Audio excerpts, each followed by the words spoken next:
As seasons change, many people find themselves battling the uncomfortable symptoms of allergies. From sneezing and itchy eyes to more severe reactions, allergies can significantly impact daily life.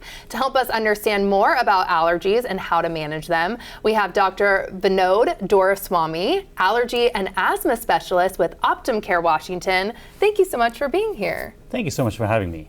So how common are allergies and seasonal allergies? I'm struggling right now, so I imagine they're common. Very common, right? So if you look at the data here in the U.S., it's 1 in 3 adults and 1 in 4 kids. So if you look at raw numbers, it's about 100 million people.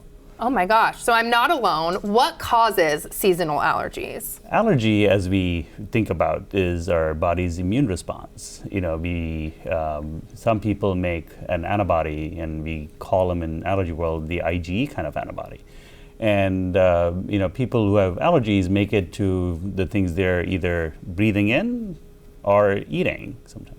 Yeah, and what are some common symptoms of seasonal allergies too? So most of the time, it's usually runny nose, sneezing, I'm there. itchy nose, itchy eyes, sometimes sore throat, coughing. And people who have asthma, of course, they start to feel it in the lungs, and either they have, congestion or wheezing or trouble breathing.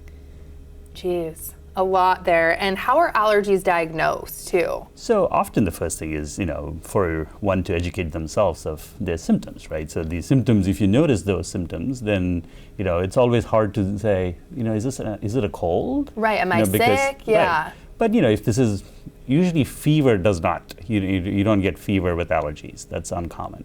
So, but if you think every time of the year when either some people have tree allergies, usually pretty early. It's usually, February or March, turns around, then you start to have these symptoms.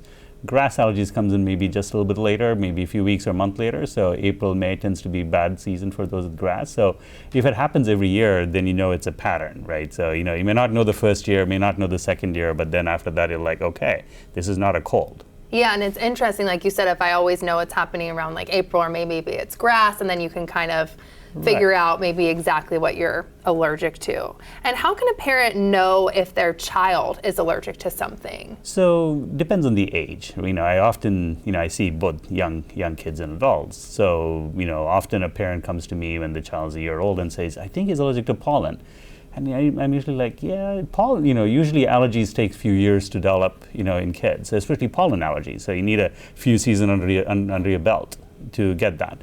Of course, if you have some of these symptoms, and with young kids, I do, they usually have either, again, congestion, what seems like a cold, right, but also usually more coughing or wheezing, sometimes because it gets to the lungs that much more quicker. So then I usually think when they're really young about indoor allergies, less so seasonal allergies.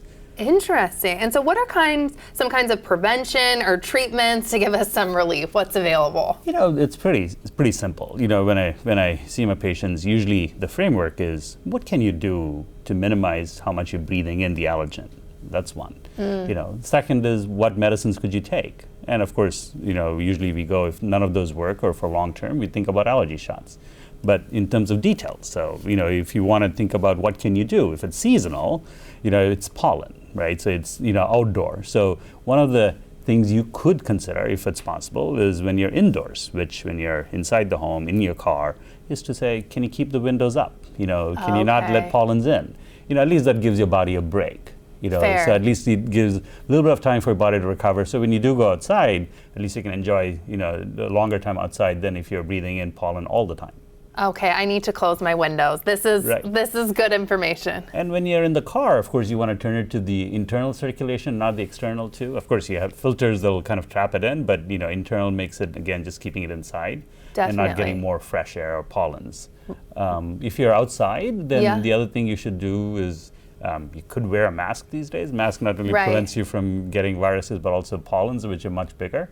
And if you're somebody who works in the yard or mowing the lawn, then you make sure you come home, take a shower, wash off, change clothes, so you're kind of washing off the pollens. The other thing that's important when I tell my patients who have pets is, like, if you have a dog, you're going to go to the dog park. The dog loves to run around in the grass. So when you come back, either wipe the dog down or wash the dog. Again, to some extent, you can't wash the dog too often, but if you're able to do that, then it just minimizes how much pollens they bring in.